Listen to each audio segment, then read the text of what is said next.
Item ಯಾವುದೇ ಇರಲಿ try ಮಾಡಿ ಆಚಿ ಚಿಕನ್ ಮಸಾಲಾ. ಆಚಿ ಚಿಕನ್ ಮಸಾಲಾ. ಹೋಟೆಲ್ನ ಮುಖ್ಯ ದ್ವಾರದಲ್ಲಿ ಆದಂತಹ ಗುಂಡಿನ ದಾಳಿ ಇದು.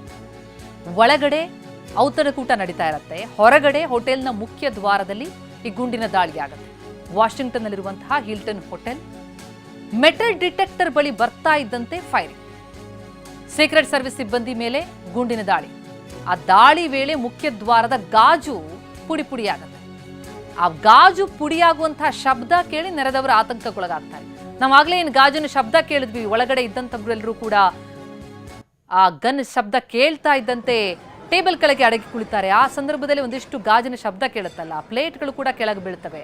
ಅದರ ಸದ್ದ ಅಂತ ನೋಡ್ತಾ ಹೋದರೆ ಈ ದಾಳಿಯಾದಂಥ ಸಂದರ್ಭದಲ್ಲಿ ದಾಳಿಯ ವೇಳೆ ಆ ಹೋಟೆಲ್ನ ಮುಖ್ಯ ದ್ವಾರದ ಗಾಜಿದೆಯಲ್ಲ ಅದು ಪುಡಿ ಪುಡಿಯಾಗುತ್ತೆ. ಆ ಪುಡಿ ಪುಡಿಯಾಗೋ ಶಬ್ದ ಕೇಳಿ ಅಲ್ಲಿದ್ದಂತಹ ನೆರೆದವರೆಲ್ಲರೂ ಕೂಡ ಆತಂಕಕ್ಕೊಳಗಾಗ್ತಾರೆ. ಯಾಕಂದ್ರೆ ಏನಾಗ್ತಾ ಇದೆ ಅನ್ನೋದೇ ಗೊತ್ತಾಗಲ್ಲ. ತಕ್ಷಣ ಭದ್ರತಾ ಸಿಬ್ಬಂದಿ ಸುತ್ತುವರಿತಾರೆ, ಎಲ್ಲರನ್ನ ಸುರಕ್ಷಿತವಾಗಿ ಕರ್ಕೊಂಡು ಹೋಗ್ತಾರೆ. ವೇದಿಕೆ ಮೇಲೆ ಟ್ರಂಪ್ ಇರ್ತಾರೆ, ಅವರ ಪತ್ನಿ ಇರ್ತಾರೆ, JD ವ್ಯಾನ್ಸ್ ಎಲ್ಲರನ್ನು ಕೂಡ ರಕ್ಷಣೆ ಮಾಡಲಾಗಿದೆ. ತಕ್ಷಣ ಕಾರ್ಯಪ್ರವೃತ್ತರಾಗಿ ಎಲ್ಲರನ್ನ ರಕ್ಷಿಸಿ ಭದ್ರತಾ ಸಿಬ್ಬಂದಿ ಸುತ್ತುವರೆದಿರುವಂಥದ್ದನ್ನು ನಾವು ಗಮನಿಸಿದ್ವಿ. 5-6 ಸುತ್ತಿನ ಗುಂಡಿನ ದಾಳಿ ನಡೆಸ್ತಾನೆ ಆದ ಬಂದೂಕುದಾರಿ. ತಕ್ಷಣ ಅಲರ್ಟ್ ಆದಂತಹ ಸೀಕ್ರೆಟ್ ಸರ್ವಿಸ್ ಸಿಬ್ಬಂದಿ ಒಬ್ಬನನ್ನ ಹಿಡಿದಿದ್ದೀವಿ ಅಂತ ಘೋಷಿಸಿದ್ದಾರೆ. ಆದ್ರೆ ಆತ ಒಬ್ಬನೇನಾ, ಮತ್ತಷ್ಟು ದಾಳಿಕೋರರಿದ್ದಾರಾ, ಆ ಶಂಕೆ ಇರುವಂತಹ ಹಿನ್ನೆಲೆಯಲ್ಲಿ ಶೋಧ ನಡೆಸಲಾಗ್ತಾ ಇದೆ. ಎಲ್ಲ ಆಂಗಲ್ನಲ್ಲೂ ಕೂಡ ತನಿಖೆಯನ್ನು ನಡೆಸಲಾಗ್ತಾ ಇದೆ. ಅಚಾನಕ್ಕಾಗಿ ಆದಂತಹ ಈ ಒಂದು ದಾಳಿಯಲ್ಲಿ ಯಾರಿಗೂ ಸಮಸ್ಯೆ ಆಗಿಲ್ಲ, ಅಪಾಯ ಆಗಿಲ್ಲ ನಿಜ.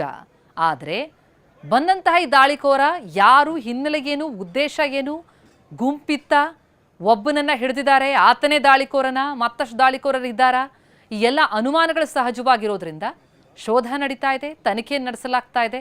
2 ದೃಶ್ಯಗಳನ್ನು ನಾವೇನು ನೋಡ್ತಾ ಇದ್ದೀವಿ. ಒಂದು, ಟ್ರಂಪ್ ಸುತ್ತುವರಿತಾರೆ ಭದ್ರತಾ ಸಿಬ್ಬಂದಿ, ಅಲ್ಲಿದ್ದಂತಹ ವೈಟ್ ಹೌಸ್ ಪ್ರತಿನಿಧಿಗಳನ್ನ ರಕ್ಷಣೆ ಮಾಡಿರೋದು.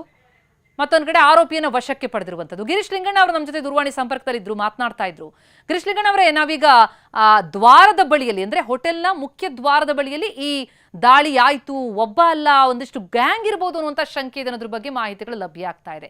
ಒಂದೊಮ್ಮೆ ಗ್ಯಾಂಗ್ ಇದ್ದದ್ದೇ ಆದರೆ ಆತಂಕ ಇನ್ನಷ್ಟು ಹೆಚ್ಚಳ ಆಗೋದು ನಿಶ್ಚಿತ ಅನ್ಸುತ್ತೆ ಅಲ್ವಾ?